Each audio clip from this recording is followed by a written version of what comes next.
Leadership often comes with power, but it doesn't always feel like it. And yet, it turns out we have more influence than we think. In this episode, How to Use Power Responsibly. This is Coaching for Leaders, episode 551. Produced by Innovate Learning, maximizing human potential. Greetings to you from Orange County, California. This is Coaching for Leaders, and I'm your host, Dave Stachowiak. Leaders aren't born, they're made. And this weekly show helps you discover leadership wisdom through insightful conversations. So many of us in our positions of leadership do have power and influence. Sometimes we have that in informal ways, and sometimes we have that in very formal, structured ways. And we think often about how do we affect others? How do other people show up and respond to that power and influence? But we don't often think about that from the other lens of how we can use power responsibly. I'm so glad today to welcome an expert who's going to help us to look at the underpinnings of power and influence and how we can utilize power to do wonderful good in the world. I'm so pleased to introduce Vanessa Bohns. She is a social psychologist, an award-winning researcher and teacher, and a professor of organizational behavior at Cornell University. Her writing and research has been published in top academic journals in psychology, management, and law, and she's also been featured in the New York Times, the Wall Street Journal, Harvard Business Review, and NPR's Hidden Brain. Her book is titled, "You Have More Influence Than You Think: How We Underestimate Our Power of Persuasion and Why It Matters." Vanessa, what a pleasure to meet you. Welcome to the show. You as well. Thank you so much for having me. I'm so happy to be here. I heard your Hidden Brain interview a while back, and when I heard it, I thought, oh my goodness, I have to get this book and really discover what you know about power and influence. And I was captivated in the book by a story you tell about a position you had very early in your career of working in a sleep lab with children. I was wondering if you could share that story of what that was like and coming into that experience. Sure. This is one of those sort of odd job stories that people have. I, as you said, worked in a sleep lab. This is when I was an undergraduate at Brown University.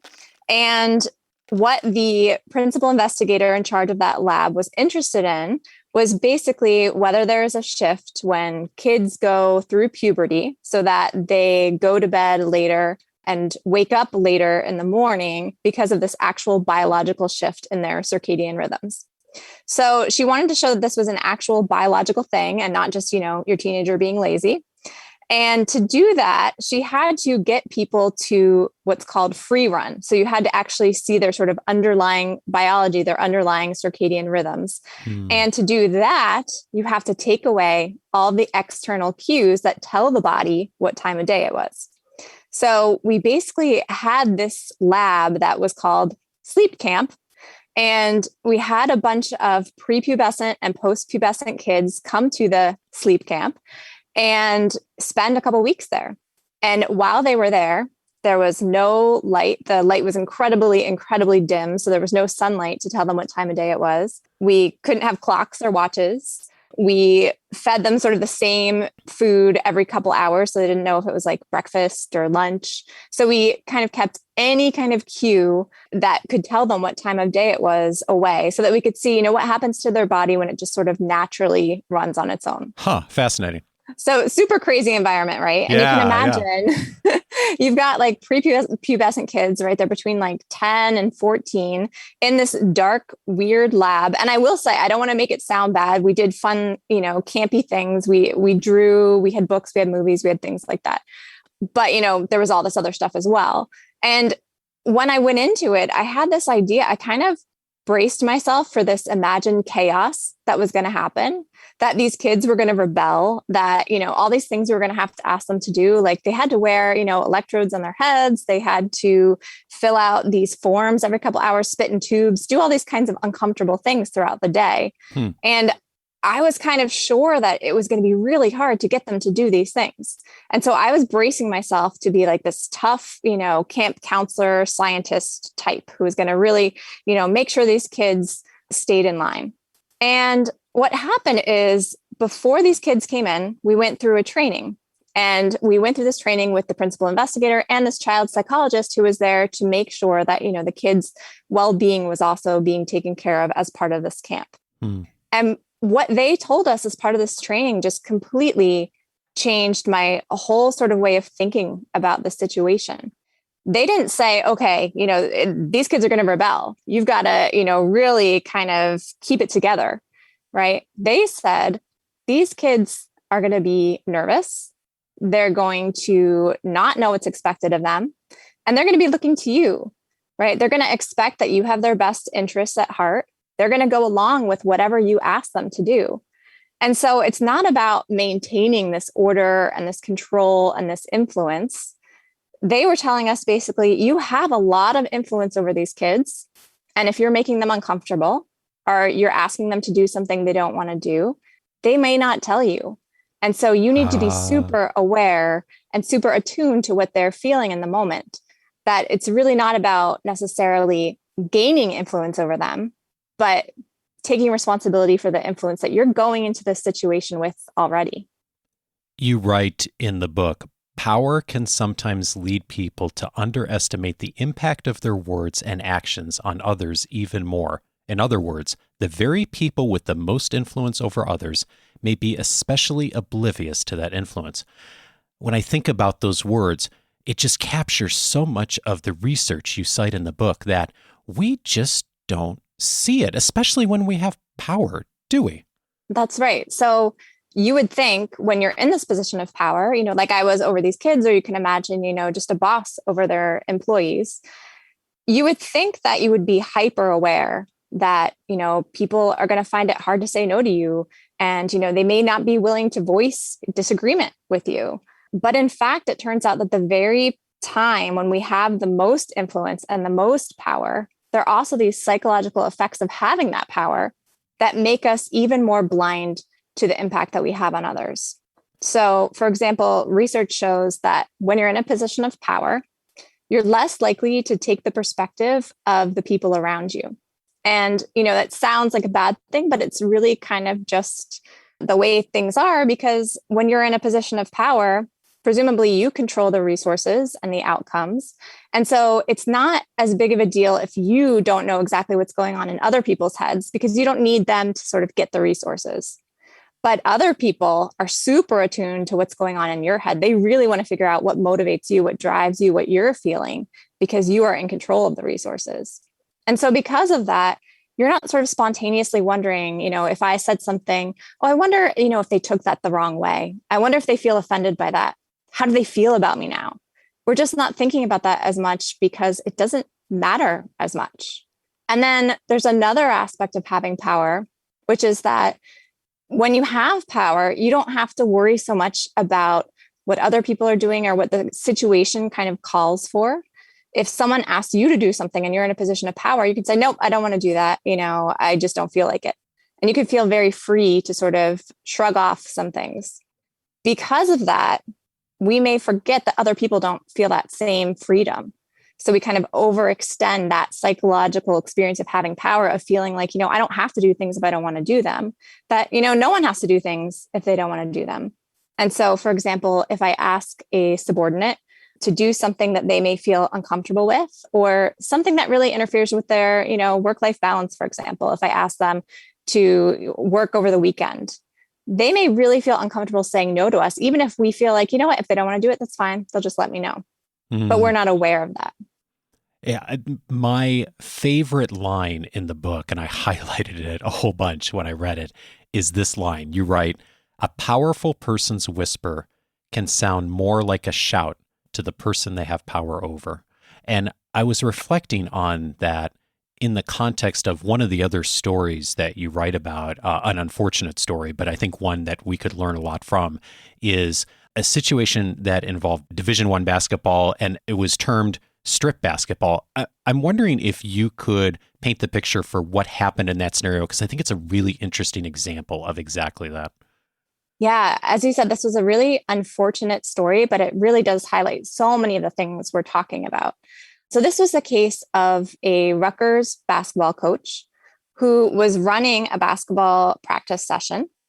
And he decided, he says, for levity, to sort of get his players motivated to work on their free throws, that he was going to hold this strip basketball session. So sort of like strip poker. Every time you missed a shot, you had to take off an article of clothing. So he tells the students, the players, that they're going to be participating in this drill, right? And there were a couple players, one of them in particular, who had trouble with free throws, and especially when he was feeling sort of on the spot and nervous. And so he wound up being totally naked, running wind sprints back and forth down the court in front of all of his teammates, feeling basically humiliated.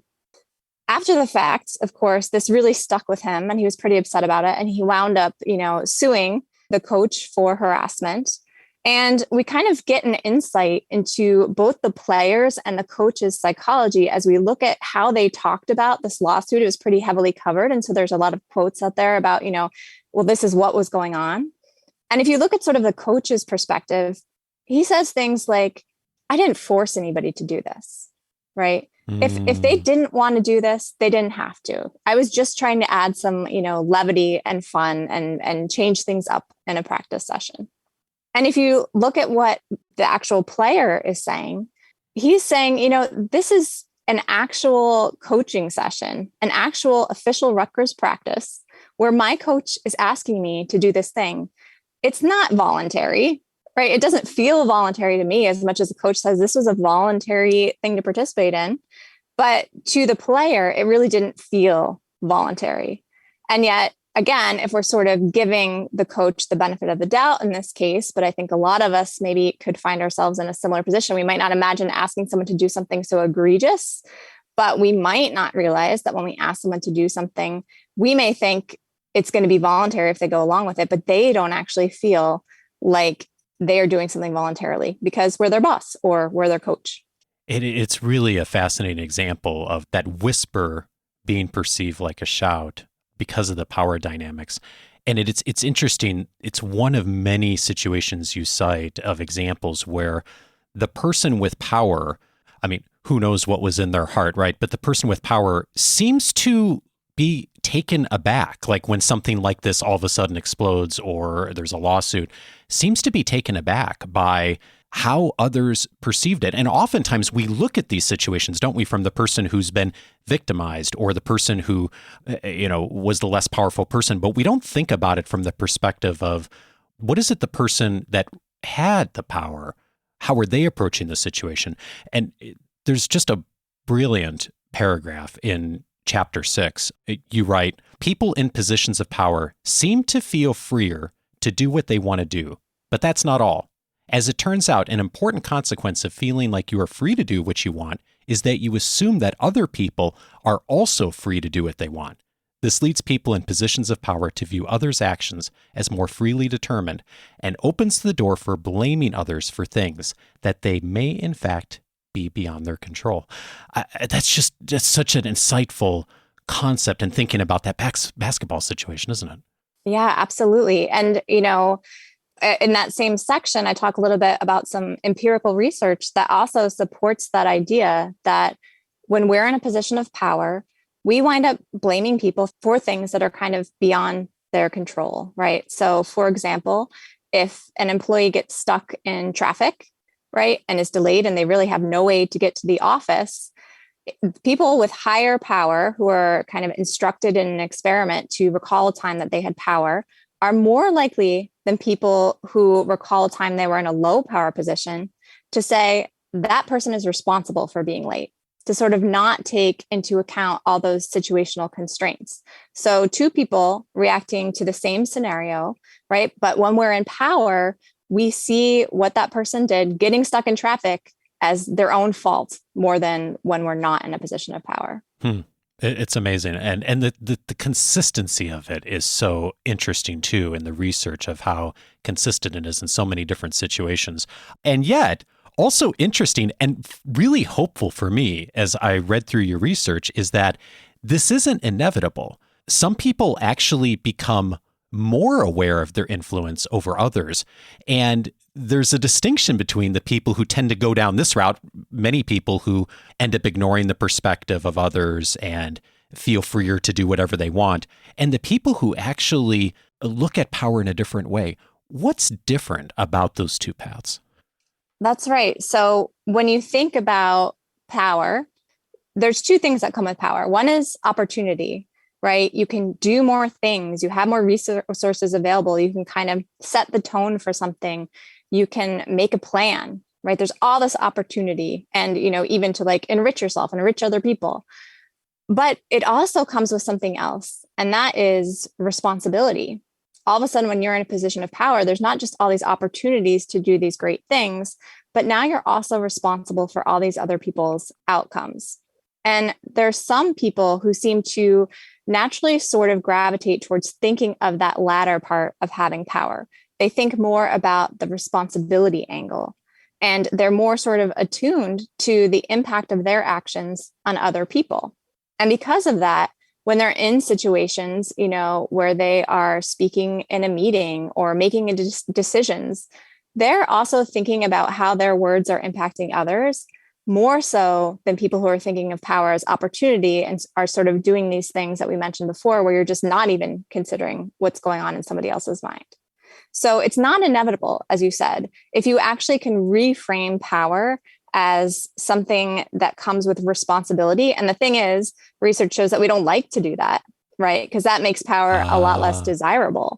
So if you tell people, remember that if you have, control in this situation or you have power over these people, it's going to come with responsibility. You're going to have to figure out, who gets the bonuses, how to allocate the resources. All of a sudden people are like, I don't know if I want power after all. Yeah. But if you can sort of overcome that impulse, then that's where you get the best leaders, the people who are really aware of their impacts on other people because they feel responsible for other people's outcomes.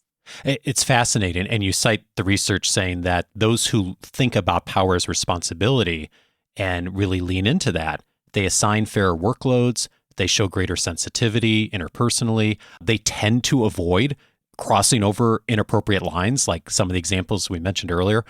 And so it's worth doing, right? It's worth leaning into that. You mentioned that some people just tend to do that more naturally. Is it a matter of that just comes to some people more naturally, and that's how we are wired genetically? And or are there things that we can do that help us to see power more through the lens of responsibility, and then as a result, be more likely to handle power responsibly? Right. And I think it is important to make that distinction, because if we say, some people just do that naturally, you're kind of like, if I'm not that person, what am I going to do then? Yeah. So some people do tend to be sort of more pro-socially inclined. They already are sort of thinking about other people more often for whatever reason. And so those people don't usually need sort of big reminders once they get into positions of power. It just sort of comes along with that position, the responsibility, because you're already thinking about other people. But for those of us who that's not true, for whom that's not true, just reminding ourselves, keeping at the top of our minds this responsibility piece of power, which I think, especially in our culture, we don't talk about as much. We really see power more in this sort of opportunity framing.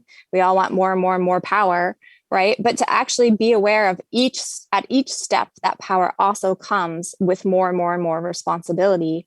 And again, keeping that top of mind can help us to avoid making mistakes where we cross lines. It can also make us better leaders. For example, people who think in terms of the responsibility of power are aware that if I speak first in a meeting and I give my opinion, no one else is going to want to cross me, right? So no one's going to give an honest opinion in that meeting. And so, people who are thinking of power like that are the people who will speak last, who will listen more, who will allow more voices to kind of rise to the table in a conversation. And so in the end, that makes you a better leader because you have access to more honest opinions. Yeah, one of the areas that I really thought was interesting is you looking at some of the research on those who want to do better and tune themselves a little bit more to thinking about power as responsibility, and also noticing the power and influence we have over others, that there's a few ways that we can do that better. One of them you mentioned is to see the impact of our actions on others. When you say see the impact, What does that look like and how do we do it? Right. So this really comes from a fundamental biological fact that when we look out at the world, we're looking through our own two eyes, right? And so when we do that, we're seeing the things other people are saying and doing that impact us. We're seeing the things that other people are saying and doing that impact one another. But the one thing that's missing that we don't see when we're looking out from our own two eyes is ourselves in that scene. So we're not seeing the things that we're doing and saying that other people are potentially responding to. And so one of the suggestions that I make for people in positions of power, but really for all of us, is to do a simple exercise where we kind of take ourselves out of our own head and think of ourselves as a fly on the wall. If I were outside of this person's head and looking at sort of what's happening in this dynamic, what am I doing that might be contributing to this dynamic? What might I be saying that people are responding to? Another way to do it is to think, if you were advising a friend as they tell you a story, right? Think about a situation that's going on with you, a conflict or some other kind of, problem that you're trying to solve. Imagine, you're someone, your best friend advising you on that and kind of looking at your behaviors as well. Because it's so hard for us to see what we're doing that contributes to a dynamic when we're just kind of stuck in our own heads. So if we approach it from that third-party perspective a bit, it takes a little bit of the emotion, the present moment out of the situation. It helps us to be a little more likely that we might look at it more objectively and see the different sides and the impact of our actions. That's right. Yeah. The other invitation you make is to feel the impact of our actions, a little different than see. And it was interesting. You cite Dale Carnegie in the book from his famous book, How to Win Friends and Influence People. Vanessa, I didn't share this with you, but I used to be an instructor for Carnegie for many years. And so we would teach the skill of try honestly to see things from the other person's point of view. And when in situations of power and conflict, to really try to take the other person's perspective. And it turns out, as you mentioned, that's useful, but it doesn't necessarily go far enough. There's actually something we can do that's a lot better in many cases to actually feel the impact. I was wondering if you could walk us through that and what we can do that's actually a step further. Sure. And I think your point is taken that, you start with seeing. So we get out of our own head. We can see that, I said this thing that maybe someone was responding to. But that doesn't mean you understand the real impact of your words, right? To really understand how that person is responding. And so that's where you want to be able to feel your influence. And so, as you said, that, a typical suggestion by Dale Carnegie and others has been to take other people's perspectives. And it's a really good idea, right? We want to be able to kind of get in other people's heads. But usually the way people kind of implement that in practice is that they search their own heads to figure out what's going on in somebody else's. Yeah. I spend time sort of thinking about, what do I know about this person? How would I react to this kind of phrase? What stereotypes do I have about this other person? And so I'm kind of creating my own idea about how they probably reacted to something I said. And I'm creating that from my own head. I'm never actually getting out of my own head to actually get perspective. And so Nick Epley and some of his colleagues have coined a term, getting perspective instead of taking perspective. And the way you do that is incredibly simple. It's basically asking people what they're actually feeling, what they're responding to, what they reacted to in something that you said. And the research shows that people are actually more forthcoming about things like that than we might imagine, that they're actually willing to open up to us about their feelings about a lot of these things. And that's how you get out of your own head. You're not now, constructing this narrative based on your own prior experiences, for example. You're actually finding out how this person is responding and what they were feeling and why they might have been feeling that. It's so obvious in a way, and yet so rarely do we actually do that. The well-intended thought of I'm going to take the other person's perspective ultimately is limited by our own selfish perspective of whatever the situation is and our own narrative, right? And we might be right, but we also might really miss the mark depending on what the other person's experience is. One of the things that I'm struck with is you've had so much experience, both yourself and the research teams you've overseen, of people actually interacting and making asks like that and interacting with other people and asking them to do something. For the person who isn't used to doing that, who tends to take the other person's perspective but does it in their own minds, what do you find has been a helpful way just to start to ask a question like, how do you think about this situation? I wondered if there's any like language or phrasing or just like a starting point that's been helpful for people that you've seen. You know, what's interesting is I think that we tend to overcomplicate it. I think we need to, come up with this special phrase that's going to actually get someone to open up to us, as if, simply asking, I just wondered if you could tell me how you reacted to this wasn't going to be enough. So, for example, there's research, showing that people, if you give them the chance to either ask about something that's really, no one could take offense to, ask someone about how their day was, right? Or ask something that could be potentially really sensitive, such as, what's your opinion on abortion? People, first of all, would much rather ask the thing that's not sensitive, right? Sure. Because we think it's going to be a way less awkward conversation. And they think other people are going to react a lot more positively to that sort of, milquetoast kind of question. But in fact, what the research shows is that asking these deeper, more sensitive, potentially personal questions, not inappropriate, of course, but, asking what people are really feeling comes across much better than we think.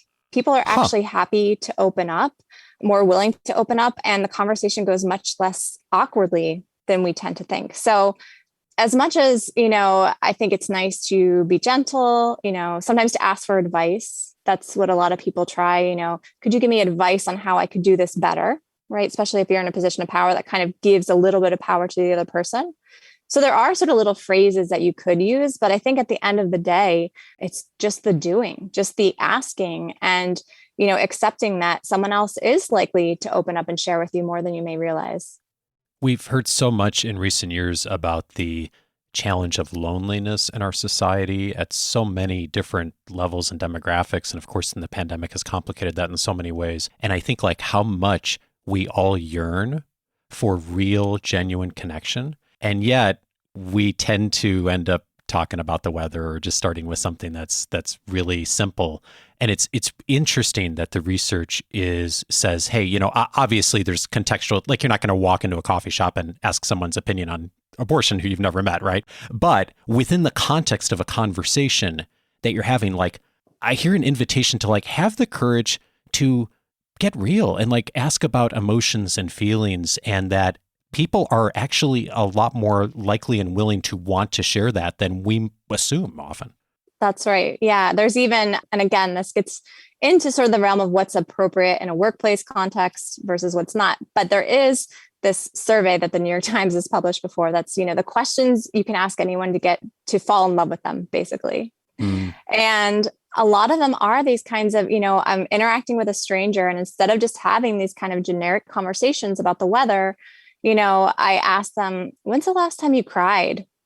Just something a little bit more personal. And, in the workplace, it could be, something deeper, but still appropriate in that context. So maybe it's not when the last time you cried was, maybe it's not about your political opinions, but maybe it's, when's the last time you really felt effective at your job? When's the last time you really feel like you were listened to by your colleagues, kind of deeper questions that really gets people to reflect and open up, that kind of builds a sense of trust, as opposed to having these very, kind of mundane conversations. Yeah. And we tend to leave the engagement surveys for those questions, and we're so good about asking them systemically, but we don't then have that one-on-one, that personal conversation to really understand the impact that we have on others. It's fascinating. Vanessa Bohns is the author of You Have More Influence Than You Think: How We Underestimate Our Power of Persuasion and Why It Matters. Vanessa, thank you so much for your time and for your work. Thank you so much for having me. This is great.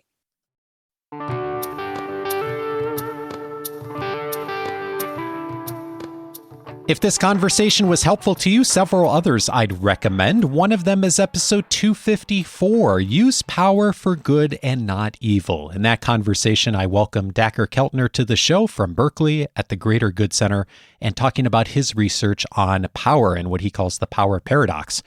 Power comes with certainly opportunities for influence, but it also comes with the tendency for us to have less empathy. As we talked about in this conversation, some of the complexities that go along with that. In episode 254, we look at his research and what we can do not only to use power more responsibly, but how to avoid going down the wrong path. Episode 254 for that. Also recommended is episode 395, How to Create Meaningful Gatherings. My guest on that episode was Priya Parker. We talked about her fabulous book at looking at how we as people, as leaders, as hosts, create gatherings of people in many places in our lives, whether they be in meetings, corporate events, organizations, family get-togethers. There's so many places that many of us have actually a lot of power in how we put together what's going to happen with a group of people when they get together for a meeting or an hour or an afternoon. And yet how often we miss the opportunity to do some great things to create meaning in those experiences. Episode 395 is an invitation for you on some of the critical things you can do to begin that process of finding meaning in those gatherings. And then finally, I'd recommend episode 416, How to Negotiate When Others Have Power. That's something many of us have run into throughout our careers and our work, of course. Kwame Christian, my friend, who's a negotiation expert, joined me on that episode, and we talked about that reality that all of us find ourselves in when the other party, the other organization, the other colleague has a lot more power. How do we approach a situation like that and still negotiate in good faith and help both parties get a little bit more of what they want? Episode 416 for the details on that. You can find all of those episodes at coachingforleaders.com. And if you set up your free membership at coachingforleaders.com, you'll be able to search the entire library of episodes since 2011. This episode will be filed under Influence. There are many other conversations we've had over the years that'll be helpful to you. Just go over to coachingforleaders.com and set up your free membership. Since the focus of this episode is power, I hope you'll allow me a moment of personal privilege for a few final thoughts on this topic. Longtime listeners know that I hail originally from the Chicago area, still the home of my parents and most of my extended family. What you don't know is what brought our family there. My grandmother was born in the 1920s and lived in a small town in southwestern Poland. When she was a teenager, the mayor of their town arrived at her house. The men with him were soldiers, and they were wearing swastikas. Hitler, having recently invaded Poland, needed youth to work on farms and in factories to keep the Nazi war machine going. They took my grandmother and many other young people. She would never see her father again. She spent 2.5 years as a prisoner of war and then another 6 years in German refugee camps. She met my grandfather, and they started a family. Through a family friend, they heard about a job in America, and amazingly were able to get a sponsor for a visa. When my mother was 3 years old, a Polish neighborhood in Chicago became their new home. My grandfather was a butcher. My grandmother, at different times, worked in factories and bagged groceries. They never had much money, but they found a way to make a new life. They raised 4 kids, all of whom are still alive and thriving today, well into their 70s. All 4 have been happily married for some 40 years. Remarkably, between my grandmother's children and grandchildren, we have almost 24 college degrees among us. My grandmother's name is Zenona, and I'm sharing her story with you because she died a few weeks ago. I've reflected on her life many times over the years, and on the occasion of her passing, have 2 thoughts to share with you. First, a thought on power. It's easy for all of us living as adults during this age to take today's world for granted. In most places where people hear this show, we have choice about where we live, the work we do, and who we love. Many of us travel freely from place to place if we wish to do so. There are, of course, always conflicts happening and awful stories in the news. I don't mean to minimize those realities. But when you contrast this moment in time with last century's wars, the world is overall more peaceful by almost any objective measure. It's easy to forget that when we look back on human history, the relative lack of war in most of our lives today is not the norm, it's the exception. Armies of hate have walked this earth many times, and if history is any sentinel, someday they may return. The best way we prevent that is by leading with kindness. Kindness has an interesting paradox. Being kind means that we have power and privilege to do otherwise, but that we choose kindness in spite of it.